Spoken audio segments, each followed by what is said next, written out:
Hello नमस्कार। आज हम लोग जानेंगे कैलिब नेट के बारे में। कैलिब नेट क्या है, उसके उद्देश्य और सेवा क्या चीज़ है, ये सारी चीज़ें जानेंगे।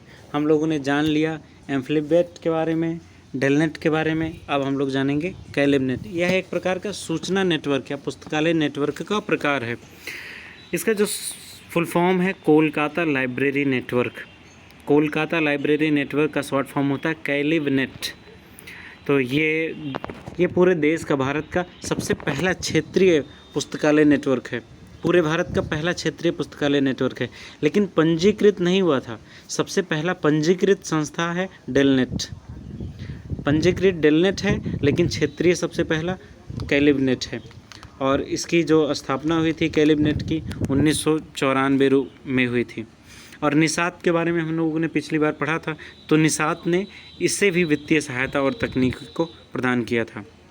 और इसने 1991 में मैत्रेय नामक सॉफ्टवेयर बनाया था, और इसमें करीब 38 सदस्य हैं और केवल 13 इसके विकास में मुख्य भूमिका निभा रहे हैं। इसमें सबसे पहले ये लोग क्या करते हैं कि जो इसके सदस्य होते हैं उस पुस्तकालय को सबसे पहले ये कंप्यूटरीकृत कर देते हैं, कंप्यूटर से जोड़ देते हैं, फिर ये नेटवर्क बना देते हैं इसको। और एक इंसडॉक नामक क्षेत्रीय केंद्र है इनका, जो कोलकाता में स्थित है। इनका उद्देश्य क्या है कैलिब नेट का? ये सबसे पहले तो पुस्तकालयों के बीच में संसाधनों की सहभागिता, मतलब रिसोर्स शेयरिंग सबसे पहला। और लेखांकन में मशीनीकरण, मतलब प्रलेख चाहे अधिग्रहण करना हो या धन का अकाउंटिंग करना हो, इसमें मशीनों का उपयोग ये लोग करते हैं। धारावाहिक नियंत्रण भी ये लोग करते हैं। दूसरा, कंप्यूटरीकृत प्रसूचीकरण का काम करते हैं। कंप्यूटर का ये लोग बहुत ही भरपूर उपयोग करते हैं।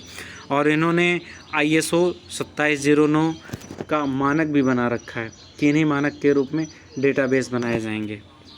ये कई सेवाएं भी प्रदान करते हैं, जैसे कॉन फाइल मतलब होता है कि पत्रिकाओं का अनुक्रमणीकरण, मतलब इंडेक्स बनाना। जितने भी पत्रिकाएं मैगजीन्स होती हैं उनका ये लोग इंडेक्स बनाते हैं।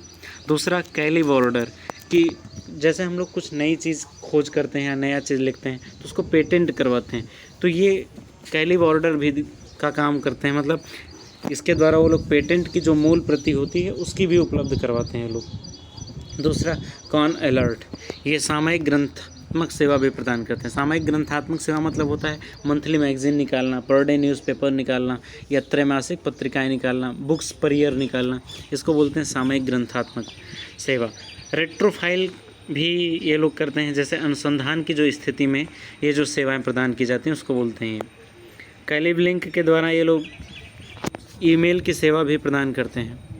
और इन्होंने कई उपलब्धियां प्राप्त की है, बड़ी शानदार उपलब्धियां इन्होंने प्राप्त की हैं। जैसे एक तो इन्होंने केंद्रीकृत डेटाबेस तैयार कर लिया है, और जिसको बोलते हैं कैलिब नेट सेंट्रलाइज्ड डेटाबेस। ये बहुत ही बड़ी अचीवमेंट है।